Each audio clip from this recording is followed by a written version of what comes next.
prochaine présentation est une présentation sur chemsec et santé sexuelle chez les ARSA. Faut que c'est un exercice de diction, ça. Qui va nous être donné par Daniel Jonathan Laroche. Donc, accueillez Daniel Jonathan, s'il vous plaît.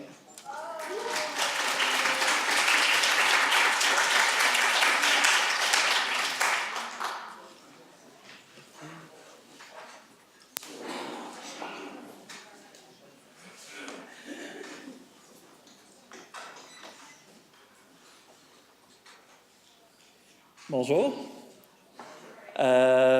Si je vous parle d'une sensation euphorique, une sexualité où tu n'as pas de barrière, où tu es à l'aise avec ton corps, tu es à l'aise avec le corps de ton partenaire pendant des heures et même des jours de plaisir.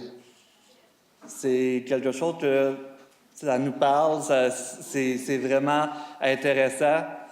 Mais si je vous dis que c'est très accessible et c'est possible, mais à quel prix?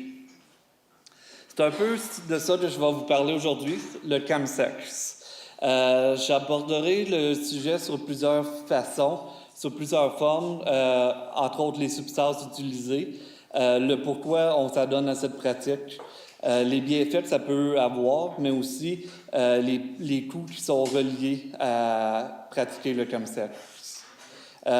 Puis aussi, je vais vous donner des trucs si vous travaillez avec une clientèle ARSA. ARSA, c'est hommes ayant des relations sexuelles avec d'autres hommes. Alors, quoi repérer, quelles questions poser et aussi des trucs qu'on peut donner à une personne qui pratique le chemsex. Premièrement, je vais vous parler un peu de moi pour que vous compreniez d'où je viens. Je vais vous expliquer un peu mon chemin de vie. Autant mon chemin de vie personnel, mon parcours professionnel et académique. Je suis un homme gay, je viens d'une bonne famille, de parents qui nous aimaient beaucoup. J'ai quitté la maison tôt pour rentrer sur le marché du travail. Je vous dis ça pour que vous compreniez que le chemsex, c'est plusieurs personnes qui peuvent y toucher et ça ne vient pas seulement d'une personne qui a des problèmes de consommation, quelqu'un qui vient d'une famille dysfonctionnelle.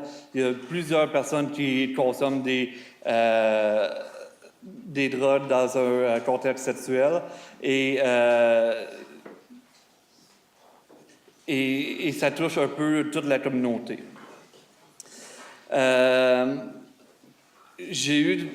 J'ai consommé, j'ai été introduit aux drogues assez jeune parce que j'ai commencé à travailler dans des saunas, j'ai été dans des sex parties, j'en ai même organisé moi-même. Alors, pendant toute ma vingtaine, ma début de vingtaine, c'était un milieu que je me connaissais assez. Que je fréquentais, mais que je n'avais pas un problème avec les consommations à ce moment-là. Un peu plus tard, ce fut suite à une dépression majeure à 26 ans que là, j'ai commencé à avoir peut-être un plus gros problème de consommation. Ça s'est passé pendant environ 4 ans. Jusqu'à temps que je devienne par la suite un intervenant auprès des hommes gays et bisexuels et plus spécifiquement ceux qui consomment des drogues.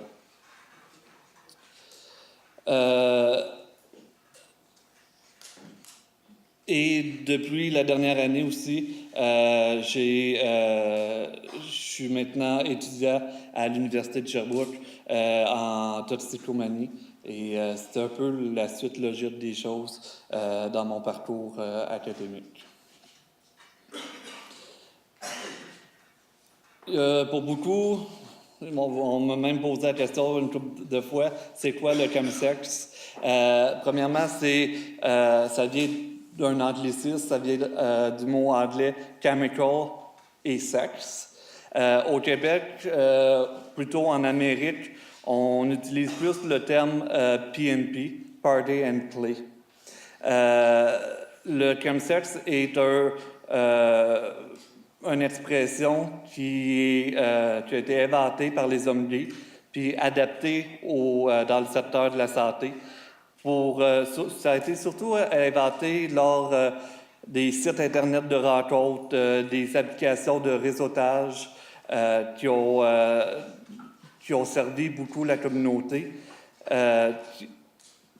On avait besoin d'un langage pour se comprendre. Alors, le chemsex ou PNP a devenu, dans le jargon des hommes gays bisexuels, sur les réseaux sociaux de rencontres, un jargon normal pour nous autres. Les médias déforment aussi le terme pour définir l'usage de drogue dans un contexte sexuel. Pour eux, le chemsex fait référence automatiquement à un usage problématique, ce qui n'est pas nécessairement le cas. Quand on parle de chemsex, on fait référence à l'utilisation d'une combinaison de substances incluant crystal meth, méphédrone qui n'est pas vraiment ici au Canada. Par contre, on n'est pas à l'abri que ça arrive un jour ou l'autre. Le GHB et GBL et de la kétamine. Dans un contexte vraiment sexuel auprès des hommes gays, bisexuels, qui ont des relations sexuelles entre eux. Pour la présentation, je vais focusser vraiment plus sur le crystal meth et le GHB. Ce sont les deux drogues les plus populaires pour le chemsex, surtout ici à Montréal. Pourquoi c'est si bon le chemsex? Il y a des raisons pourquoi qu'on commence à utiliser des drogues. C'est souvent associé à certaines particularités culturelles propres aux hommes gays. Il est important que le secteur de la santé reste attentif, par contre, à fournir des soins à tous ceux qui consomment des drogues, mais aussi aux hommes gays et bisexuels qui utilisent des drogues dans un contexte sexuel, parce que ça représente un défi supplémentaire pour la santé publique, les communautés, par rapport aux stratégies d'intervention, aux stratégies de prévention utilisées, mais aussi au risque qui est plus élevé de contracter une ITSS. Le rôle des applications de réseautage et de rencontres ont joué un rôle important dans l'ampleur du chemsex. Les applications ont, à certains égards, été une fonction bénéfique pour la vie des hommes gays, bien qu'elle ait également eu des conséquences négatives.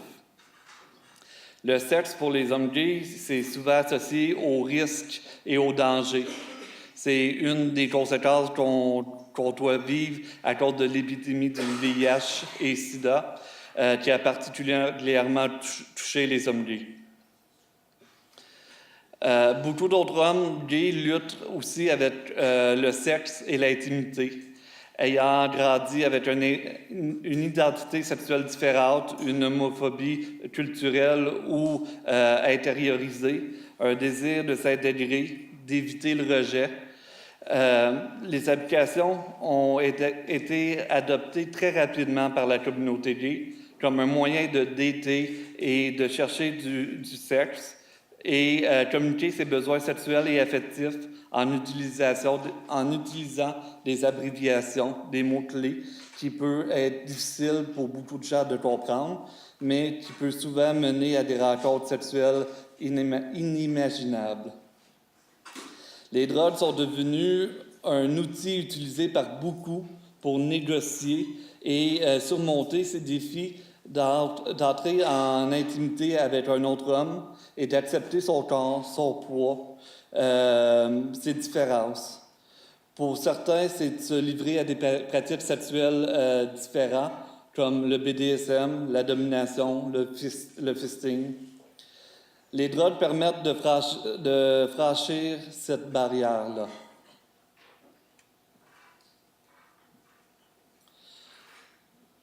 La méthamphétamine, plus souvent nommée comme cristal meth, cristal ou tina, c'est une drogue de la famille des amphétamines. C'est un puissant stimulant du système nerveux central. L'ingrédient principal du cristal, c'est l'éphédrine ou la pseudoéphédrine, qu'on retrouve souvent dans des médicaments contre le rhume ou la grippe. Et ça contient aussi d'autres produits chimiques dont la plupart proviennent de produits domestiques, courants, de produits nettoyants, industriels,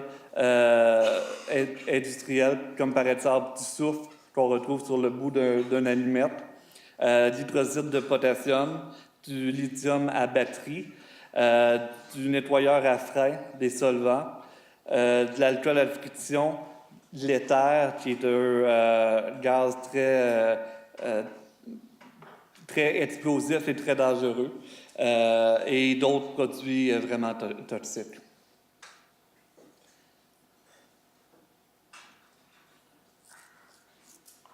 Le cristal meth affecte directement les neurotransmetteurs.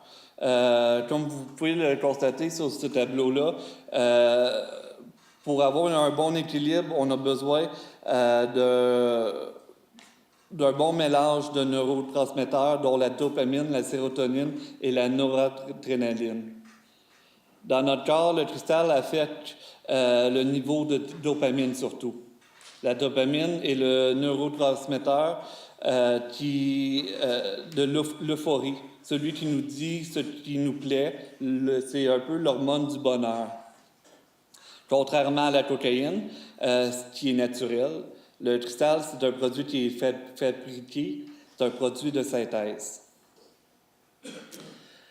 La sécrétion de dopamine est habituellement très sensible à la nouveauté, donc plus on répète une activité, moins elle procure de plaisir avec le temps.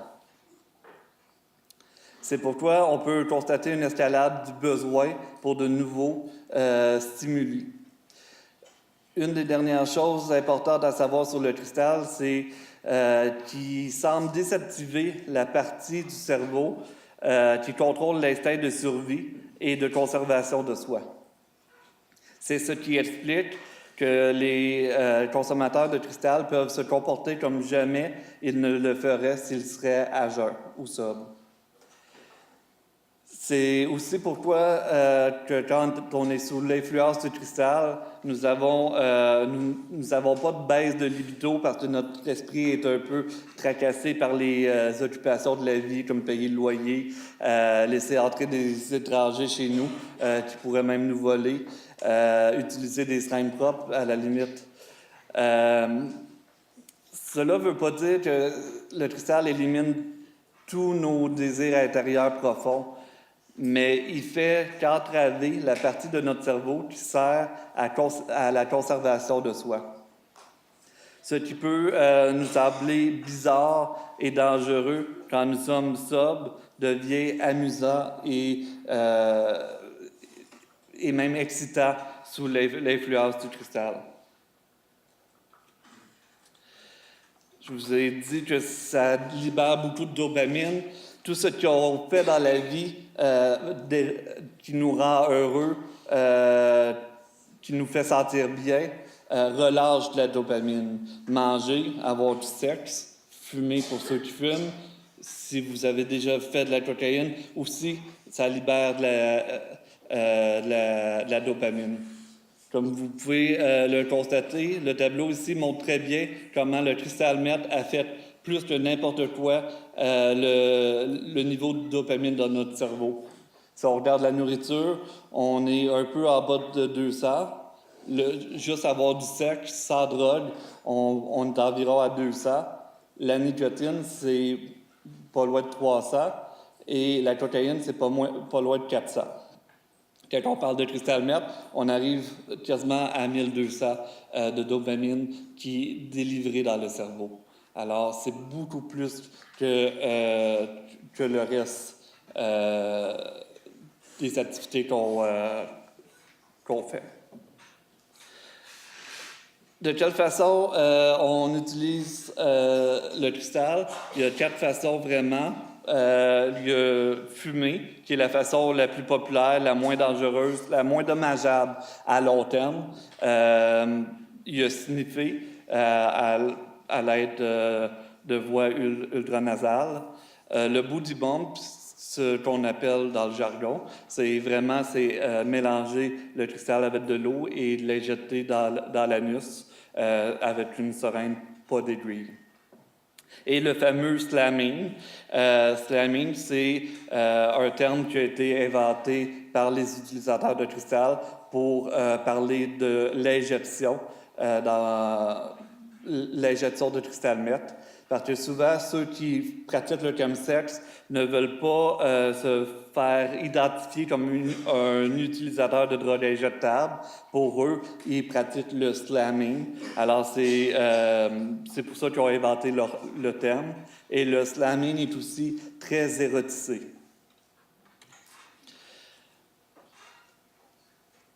Le GHB, on l'appelle aussi le jus, de l'eau bénite, la drogue du viol, l'ecstasy liquide. Il y a plusieurs noms qu'on peut y donner. Le GHB, c'est un dépresseur du système nerveux central.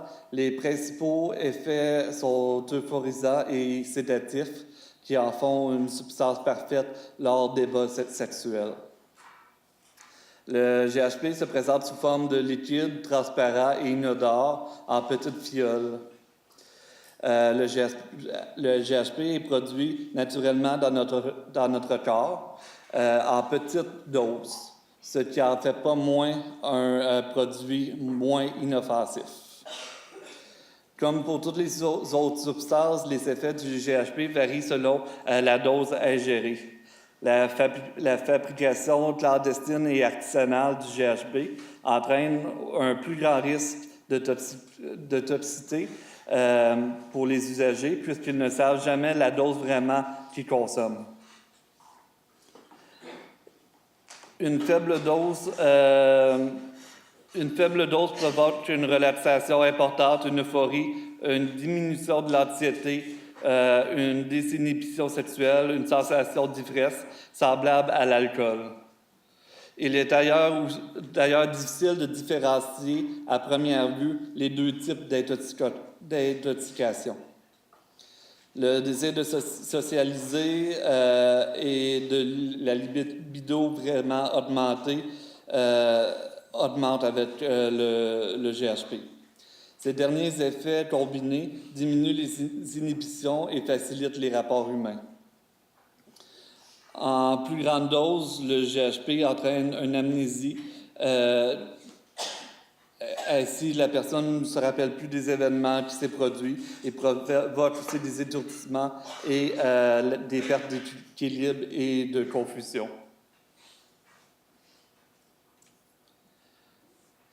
Comment réduire les risques et les effets néfastes du chemsex? Bien, si on est un clinicien ou un intervenant, il y a certaines questions clés qu'on peut poser lors d'entretiens avec quelqu'un qu'on sait qui consomme des drogues et qui est dans un contexte sexuel. C'est premièrement, quelles sont les drogues utilisées avant, pendant les rapports sexuels? Comment sont consommées les drogues? Est-ce que c'est fumé, sniffé, injecté, pris par voie anale ou orale? À quelle fréquence la personne consomme? Quand avez-vous eu votre dernier rapport sexuel? Combien de partenaires une soirée typique peut-il inclure? Dans quelle mesure l'utilisation du condom est-il utilisée pendant le chemsex? Si la personne est séropositive, est-ce qu'elle prend son traitement antirétroviraux comme elle se doit de le prendre? Avez-vous parfois oublié de prendre vos médicaments quand vous êtes sur l'effet du chemsex?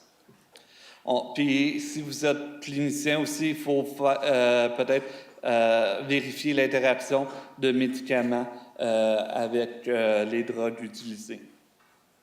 Si vous êtes VIH négatif, combien de fois avez-vous eu recours à une PEP? Connaissez-vous les symptômes d'une séroconversion? Prenez-vous la PrEP? Combien d'autres ITSS avez-vous eu dans les derniers 6 mois? Puis par c'était quand le dernier dépistage? Connaissez-vous des pratiques plus sûres pour éviter l'hépatite C? Est-ce qu'il y a une dépendance à une des drogues utilisées qui se fait vraiment de manière plus constante, vraiment en dépendance? Surtout si c'est du GHP, il y a des symptômes de sevrage qu'il faut prendre en considération si la personne veut arrêter. Des trucs qu'on peut donner à une personne qui consomme des drogues aussi, c'est dans leur matériel de consommation. Offrir du matériel stérile pour VIH, pour prévenir le VIH et l'hépatite C. À Montréal, on est quand même chanceux. En 2018, la plupart des organismes communautaires en ont, les pharmacies en ont.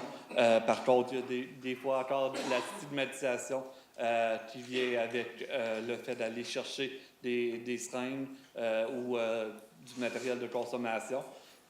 Mais par contre, c'est disponible et il faut vraiment que les gens le savent.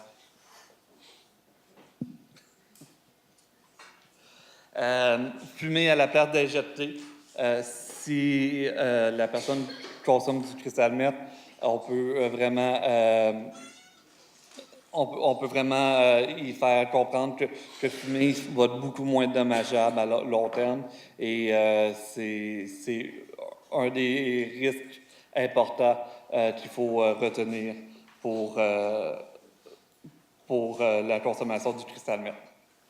Calculer l'heure entre les doses. Des fois, on va penser l'effet est parti, mais si ça ne fait pas 1 heure encore, l'effet est encore là, même si on ne le sent plus. Alors, prendre une autre dose peut amener à des complications. Essayez de ne pas consommer seul. C'est toujours important. C'est pas toujours facile, c'est pas toujours faisable, mais consommer avec quelqu'un d'autre nous permet une autre personne peut voir les symptômes d'un overdose ou d'un surdosage. Vraiment concentrer la personne sur prendre soin d'elle. La plupart du monde qui consomme des drogues veulent continuer pendant longtemps, ne voudront pas manger, n'auront pas faim, mais il faut vraiment qu'ils se forcent pour vraiment maintenir une bonne santé. Et des fois, qu'est-ce qu'on peut conseiller? Au lieu de manger du solide, il y a des boissons qui remplacent des repas, comme des boosts, des ensures. Également, du lait au chocolat, il y a beaucoup de protéines là-dedans, qu'on peut recommander ça aux personnes. Se reposer, même si on n'est pas fatigué, même si on n'a pas envie de se reposer, si on fait au moins une petite relaxation de 1 heure ou 2 pendant une certaine période, ça va faire du bien vraiment à notre corps et ça va nous permettre aussi de pouvoir récupérer plus facilement quand on va avoir terminé de consommer. Se mettre une alarme pour prendre sa médication. Avec les cellulaires ici, maintenant, c'est vraiment facile. On met une alarme sur notre cellulaire et on se fait rappeler qu'il faut prendre notre médication, et soit pour le VIH ou soit notre PrEP pour prévenir. Brosser les dents régulièrement ou se rincer la bouche avec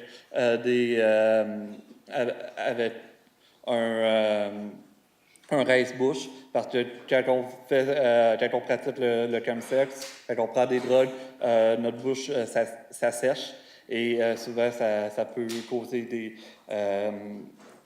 des problèmes buccales.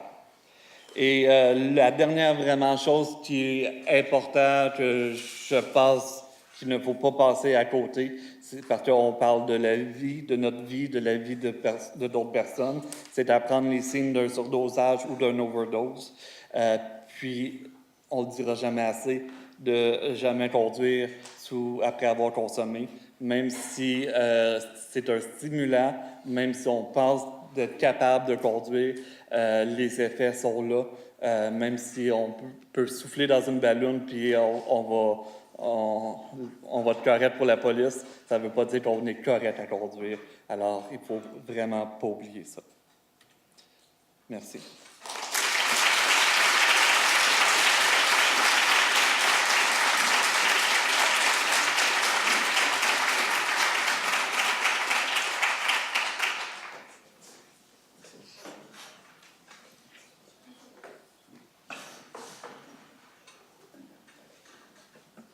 Est-ce qu'il y avait des questions pour Daniel Jonathan?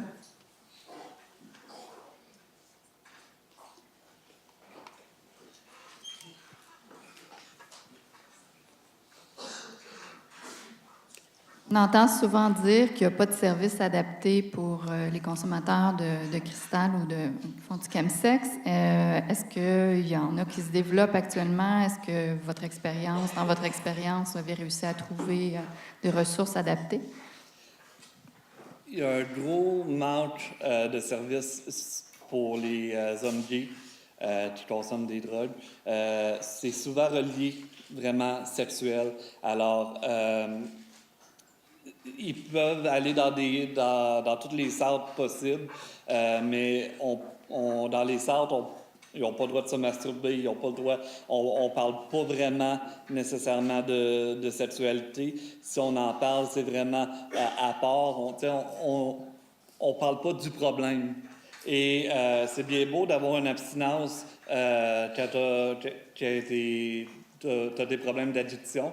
Tu as une abstinence pendant 2, 3, 4 mois de substance. Mais à un moment donné, si tu prends une abstinence aussi de sexualité, à un moment donné, le besoin du corps va se faire ressentir et c'est là que souvent la rechute allait. Malheureusement, il manque vraiment de ressources. Nous autres, on est en train à CCM, on est en train de... on offre un atelier pour ceux qui veulent arrêter le cristal meth et c'est un atelier sur la sexualité et le cristal meth. Mais c'est pas assez. Là. Il faudrait vraiment faire d'autres ressources. Puis c'est un atelier de 8 semaines que souvent, là, c'est même pas assez long. On finit l'atelier puis il en demande encore. Là. C'est un gros manque.